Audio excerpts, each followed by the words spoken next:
काट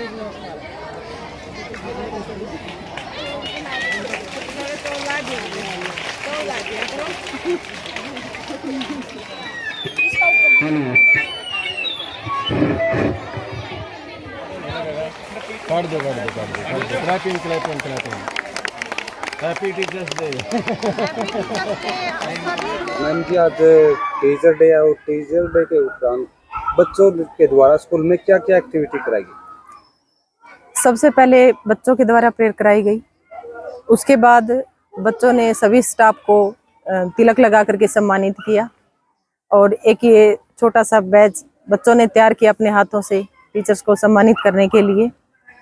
title ceremony की गई और उसके बाद एक पेन स्टाफ को दिया गया एक कलम के रूप में, जो कि एक शिक्षक का हथियार होता है। तो मैम जी, हम देख रहे हैं आजकल है ना, युवा पीढ़ी नशे की तरफ खींची जा रही है, तो इसके बारे में आपका क्या, नशे के उपरांत क्या उपदेश है, क्या संदेश देना चाहोगे? नशा तो नाश की जड़ होता है जी। हम देख रहे हैं, हम मतलब जाते हैं या हम गांव में कहीं भी सर्वे के लिए जाते हैं तो हम ऐसा माहौल देखते हैं कि जहां नशा करके लोग पड़े हुए होते हैं या फिर अपने परिवार को तंग कर रहे होते हैं, अपने बच्चों को तंग कर रहे होते हैं। कई बार हमारे पास भी ऐसे केस आते हैं जो नशे के सताए हुए बच्चे होते हैं, क्योंकि उनको जो फैमिली बैकग्राउंड है वो मतलब माहौल सही नहीं मिल पाता पढ़ाई के लिए, इसलिए वो पिछड़ जाते हैं पढ़ाई में। तो जो नशा होता है वो समाज की जड़ को खत्म करता है और धीरे धीरे समाज है वो खोखला हो जाता है। इससे एक परिवार का, एक व्यक्ति का तो नाश होगा, साथ में एक परिवार का और समाज का भी नुकसान होता है। तो जो एक नशेड़ी व्यक्ति होते हैं वो एक देश के लिए, एक परिवार के लिए, एक समाज के लिए खतरा ही होता है ये, क्योंकि उसको देख करके दूसरे भी मतलब इस नशे की तरफ अग्रसर। समय समय पर टीम आती रहती है बच्चों को नशे के बारे में, मतलब नशे की हानियों के बारे में बताने के लिए, या स्कूल के जो टीचर्स होते हैं उनके द्वारा भी प्रेयर के बाद या जो भी कार्यक्रम होता है उसके बाद नशे की जो बुराइयां हैं उनके बारे में बताया जाता है कि कितना नुकसानदायक है ये। तो बच्चों से भी हम समय समय पर ये मतलब काउंसलिंग करते रहते हैं कि कहीं इनमें तो ये लत नहीं है। तो मैम जी, लास्ट में बच्चों को आप टीचर डे के उपरांत क्या कुछ और संदेश देना चाहोगे? टीचर डे के लिए तो हम यही कहेंगे कि टीचर होता है वो राष्ट्र का निर्माता होता है जी।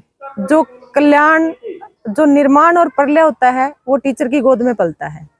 हमारे पास जो बच्चे आते हैं वो बिल्कुल कच्ची मिट्टी की तरह होते हैं। हम उनको समाज में मतलब जीने की कला सिखाते हैं। माँ बाप सिर्फ पैदा करते हैं उनको, लेकिन जो टीचर होता है वो समाज में रहने लायक बनाता है उनको।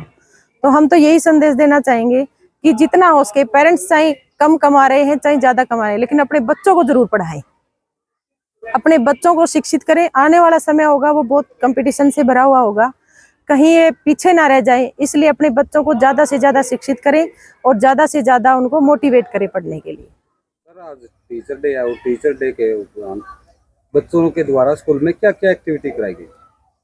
सर, बच्चों के द्वारा सभी टीचर्स का मान सम्मान किया गया और बच्चों ने बहुत अच्छा जो प्रोग्राम पेश कर रहे हैं, आप भी प्रोग्राम चल रहा है बच्चों का, तो बहुत अच्छा लग रहा है। अपने आप बच्चे क्यूरीज के रूप में टीचर्स को सम्मानित कर रहे हैं और आज का प्रोग्राम जो है बच्चों का ही प्रोग्राम है और बहुत अच्छी तरह से सेलिब्रेट किया जा रहा है। मैं सभी बच्चों को आज के दिन की शुभकामनाएं देता हूँ। आजकल जो पर्यावरण है, पर्यावरण में प्रदूषण या बारिश है, बारिश की भी बहुत ज्यादा समस्या देखने को देना चाहिए। बच्चों को संदेश देना चाहेंगे कि प्रत्येक बच्चा कम से कम एक पौधा जरूर लगाए, जिससे हमारे को ऑक्सीजन मिलती रहे। और ऑक्सीजन की कमी से हमारा जो प्रदूषण है या वायुमंडल में विकृतियां जो पैदा हो गई है वो हमारी पैदा की गई है, मानव ने ही इनको जनित किया है, पैदा किया है। तो प्रत्येक बच्चा अगर एक पौधा लगाएगा तो पर्यावरण में काफी सुधार होगा। अभी पीछे कोविड के दौरान हमने देखा कि ऑक्सीजन की काफी कमी हो गई थी। अगर हम पौधे लगाएंगे तो हमें वहां खरीदने की जरूरत नहीं पड़ेगी, ऑक्सीजन अपने आप हमारे पास उपलब्ध होगी। ये एक ऑक्सीजन एक ऐसी चीज है, ये बढ़ाई नहीं जा सकती, ये प्रकृति से ही सीधा हमारे को मिल जाती है। तो बच्चों से मैं बार बार रिक्वेस्ट करूंगा, उनको कहूंगा कि भाई ज्यादा से ज्यादा पौधे लगाए जाएं, जिससे कि हमारा प्रदूषण है वो कम हो सके और जो बारिश है या वातावरण संतुलन है वो बना रहे। तो सर, लास्ट में आज बच्चों को लास्ट में क्या कुछ संदेश देना चाहोगे आप?